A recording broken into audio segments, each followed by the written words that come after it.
plant, in vitro tissue culture derived plants that coming up.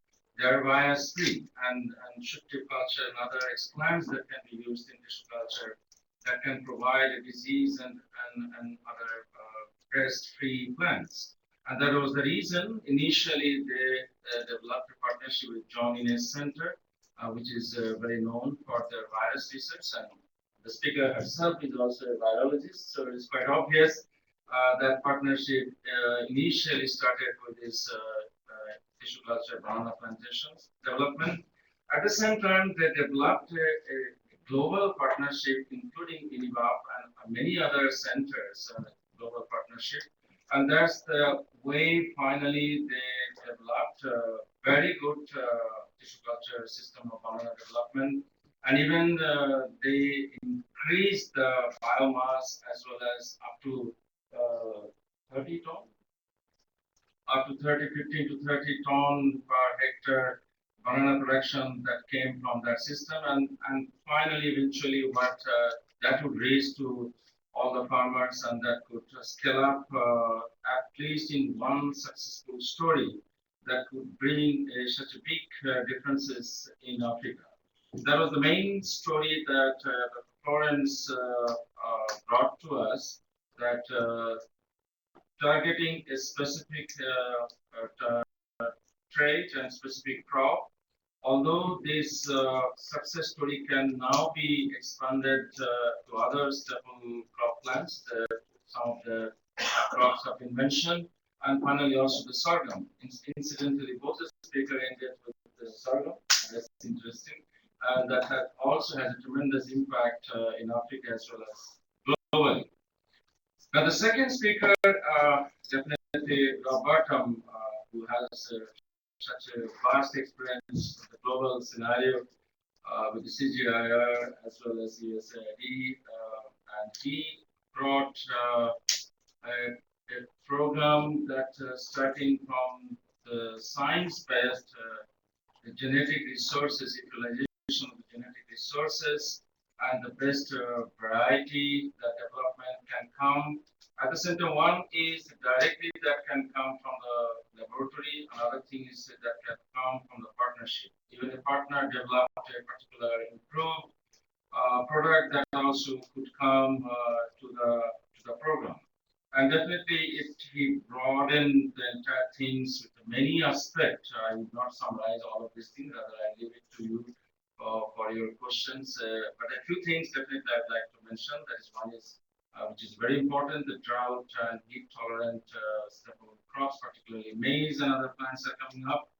Legumes productivity increase, which is very important for globally as well as it's not only ICRISAT or Africa as well as for India, and also animal and plant diseases. These entire areas are coming up, as we know that transformative disease movement, and to protect those things is also very important. And those are the things that come with the USAID program. And definitely African Rising is fascinating story. I really look that it can be a powerful program that could enhance national resource base, and eventually that could be a model, and that model can be translated in many other countries or many other zones, and definitely um, would be interesting. Similarly, rice fish program in Bangladesh, which is a very interesting area. Bangladesh already is doing very well in fish exploitation and the marketing, and then the rice and fish program that would come as further value. One more thing that ICRISAT model of the toxins kit and aflatoxin Philippines story is also very important that can go on. Even multinational companies like PepsiCo brought some program that could also help World Food Program, which is basically chickpea based, ready to use supplement. Although it is designed for Ethiopia, but this can be utilized in many countries, including even India. Our midday meal program, a lot of things we are looking now. Nutri cereals, sorghum millets, they come now under Nutri cereal. Indian government also put a lot of money on that program, and also Harvest Plus is looking to that sort of thing. So I see a great synergy and sort of consortium platform that across the world, and that USAID for a long time is harnessing that program. At one point, Rockefeller Foundation were very actively involved in it. They're still actively involved in Africa, but I'm sure all these programs that would help the need-based countries, either it's Africa or it's some of the Southeast Asian countries. At the same time, nevertheless, if it is science-driven, that would be useful for everyone. So that's the message that we got from both the speakers. I appreciate very much. First of all, give a big hands to both the speakers. A wonderful presentation. A lot of information they provided to us. Now, I think the floor is open for your questions, comments, and remarks. Thank you. Anyone, you can start. Yes. Thank you, Chair. Question to Rob Bertram. First of all, Rob, very open presentation on sustainable intensification farming systems. What I'd like to hear just a little bit more about is the value chains and the inclusiveness of smallholders. And the reason I raise this back in IFAD, about half of our recent country investments have the title value chain, and our independent office of evaluation frequently attacks us, saying you've increased chain efficiency and you may have even increased farm gate prices somewhere, but you haven't necessarily included the poorer sector of smallholders in the way you're designing it. And a lot of this comes back to our morning discussion. Yes, public-private partnerships, as Marco was sitting there. How do you do that? Group formation, so you get the economies of scale, but there are a lot, as you put it, value chains are very complex. I just wondered from your Africa Rising experience whether you could give us some clues specifically, not just on the value chain efficiency, but the inclusion of the smallholders. Thank you. Take some good questions together. Thank you. I have a question for Rob Bertram. I want to know how many years is the duration of the program. Because sometimes the end of the mandate of the president is the end of the program. Sometimes. Any other questions? If not at the moment, let's take the answers. I think specifically to the job, but you guys can have comments. Thank you, Swati. Yeah.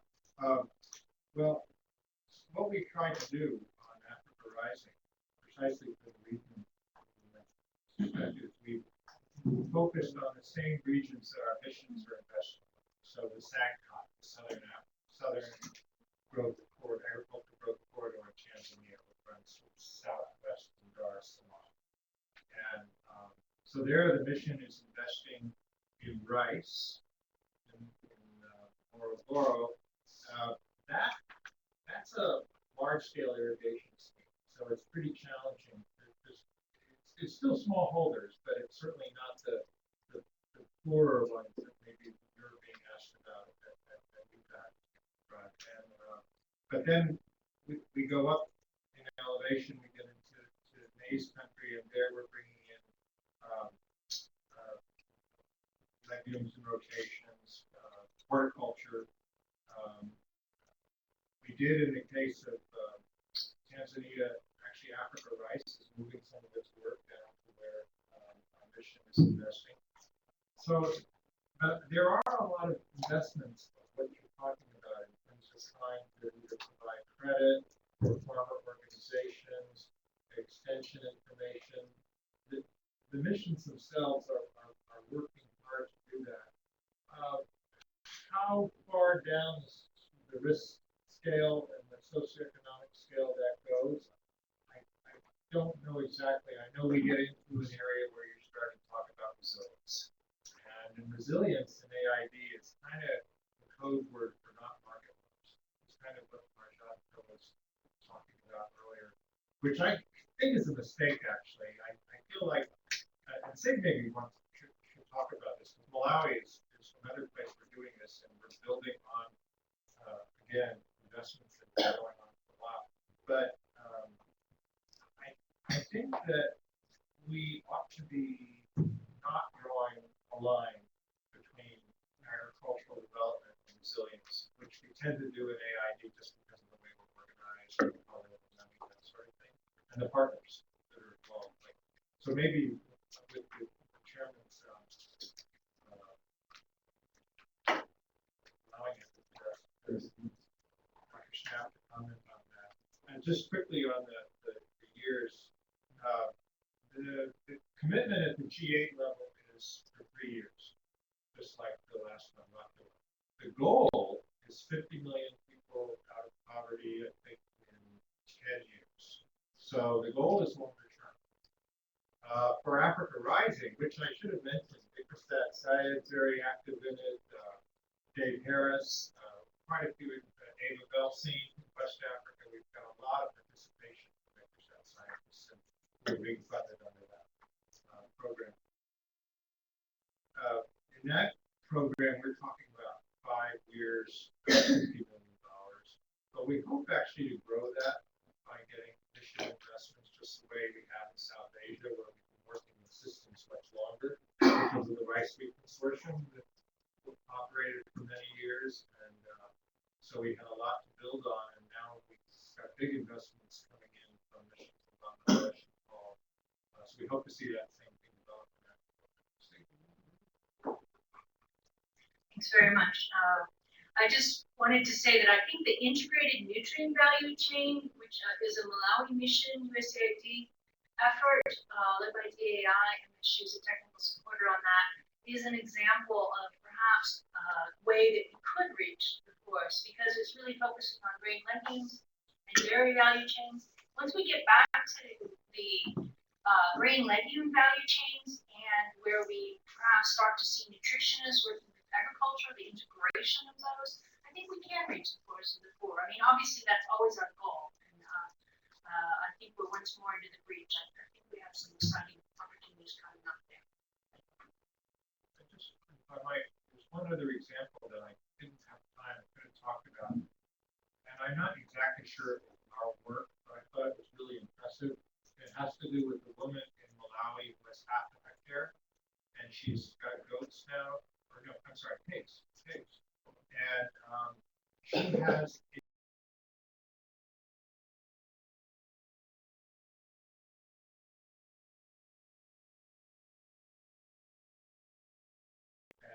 and having more in the way of forage and biomass.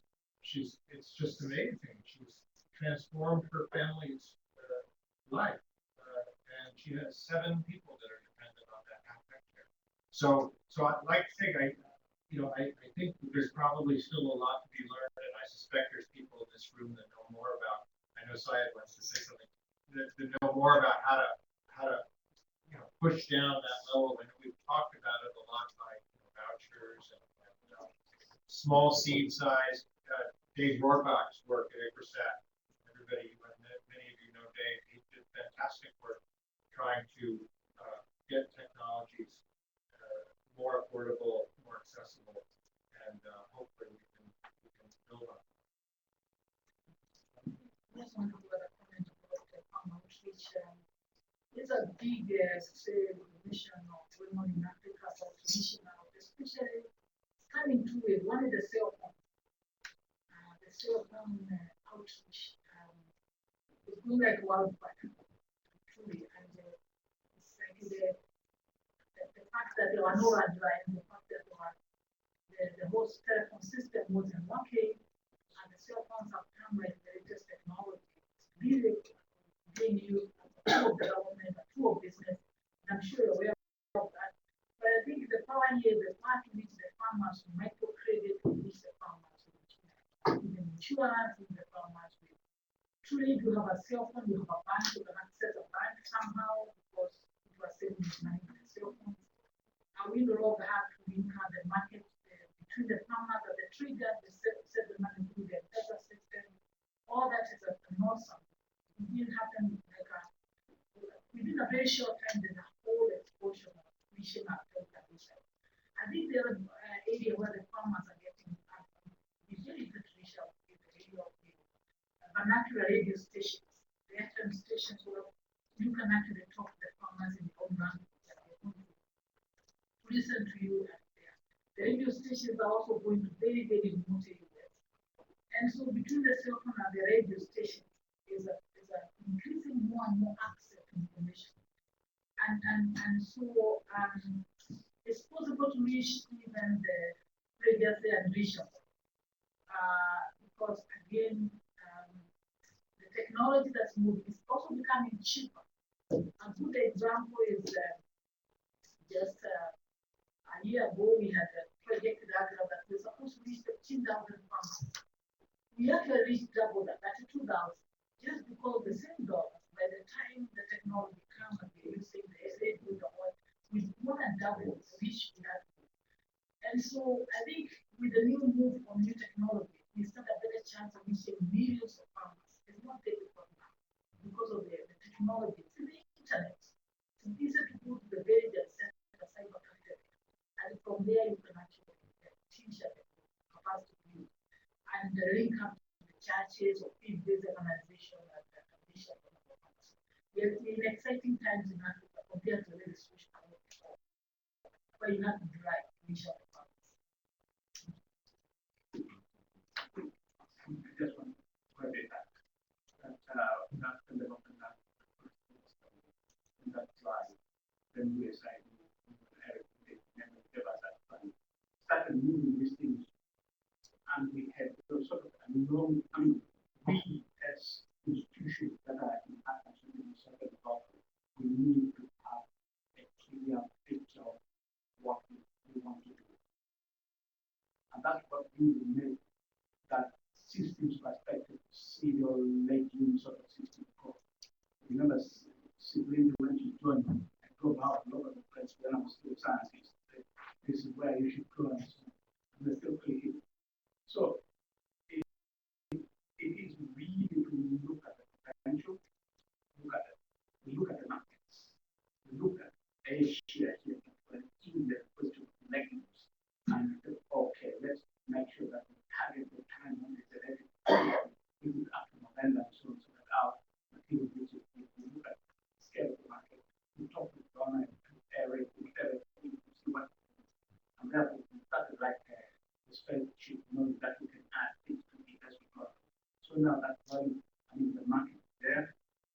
Actually, the value chain there in Tanzania now is shocking because traders from Dar es Salaam who are exporting from anywhere exporting come to the farm level and the price is more than double the levels.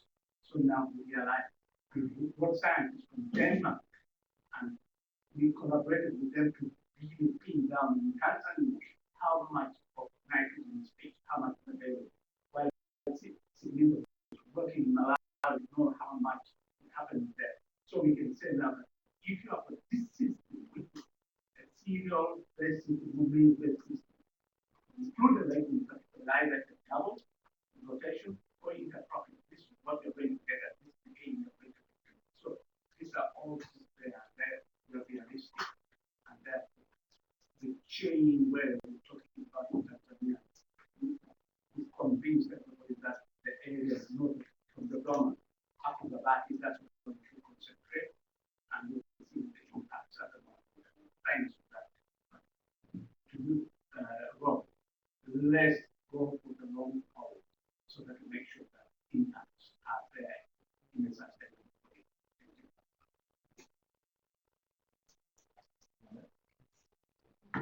Any other comments? I'd like to ask a question to both. There's both perspectives. I know I would like to learn from it, on the others too. With the value chain, we have all the components from production to distribution. And we heard this morning about how ICRISAT wants to take a focus of some market-driven research. And then Rob shared with us that spectrum that was drawn out by Jerry of the research being the bulk of it, but yet all these pieces that feed into it and are critical, but they're smaller.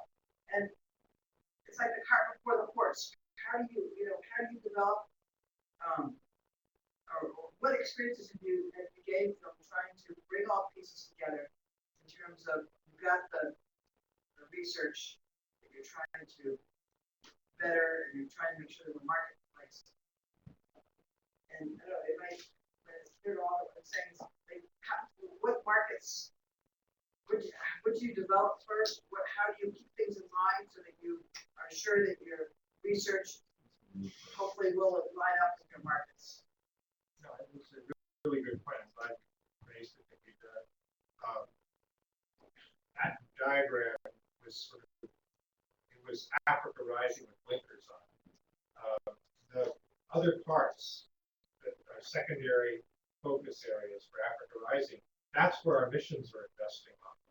The input systems, processing, transportation, markets. It's not so much research for them, it's investments in value chain operation, hopefully in a way that's very inclusive, the way ICRISAT envisions this. So inclusiveness, that's what I'm saying. How do you make sure that happens? well, right, the idea, of course, is to situate it alongside those investments and really make the connections with those actually much larger investments that our missions will make. That are so that's what we're trying to figure out. And I said, we're working our way forward on this one. That I would say that's at the heart of it. My comment is that certainly with those systems, which is the same idea. We started the production. No, we do research, which will be done by international centers and NAS. So you have to start with research for sure, because you have to bring something that's improving the system. So research is indispensable. And then once you bring the system, then you sort out the many components. But you go to the point where without market, we stack it, we squeeze the forward, we move to the next level of scaling up. And the market will tend to improve. Now that there is a market, the foods, not only in the fresh food, in the processing, in the juice making, in the jam making, all the things, and solar drying food, whatever, the market becomes the tool in terms of the push. The research without the market is a push, you're always pushing. And the other thing which is idea that was so important. At every stage, we had a person or a company or a group pushing something. One group was farmers, because water is very important once you're dealing with a product like banana. And they are pushing their technology on small irrigation. And they can remember working with the KRF and technical service for a year before just, and farmers never take this. And finally, once the market was open, all the farmers came for irrigation. So without the market, farmers are going to take credit, farmers are going to take irrigation, farmers are not going to move until there's a market. So the market becomes now the tool for scaling up and for bringing up. So really you can go up on the feeding and give all your fresh banana or whatever it is, then beyond that is a market, which is going to create the big explosion. And also without the market, we're not going to have entrepreneurship. Until we had access, so you need not only market but surface. The value added in processing comes when you have surface. That's when people begin to think, hey, we can make jam out of that, we can make crisp, we can make water. This is to get surface. Yes. Again, this direct happens to the question. Actually, we are also investing in this language, of course, at least attempting to invest in language. I think the best example maybe peanuts and also soybean. So when you look at the soybean value chain, if you have soybean output in the whole market, I think the full mechanism that comes out. The groundnuts, you can manage aflatoxin, and you can export food exports. It definitely impact that. So I think there's much more to be done. It's absolutely right. If you work more towards customer demand, it's pull on them and what's popular producers. I think our best example is how the work with the program, but it's a full mechanism that smallholders, which again, the other time, so I think more opportunities are being identified, and more reduced in particular, especially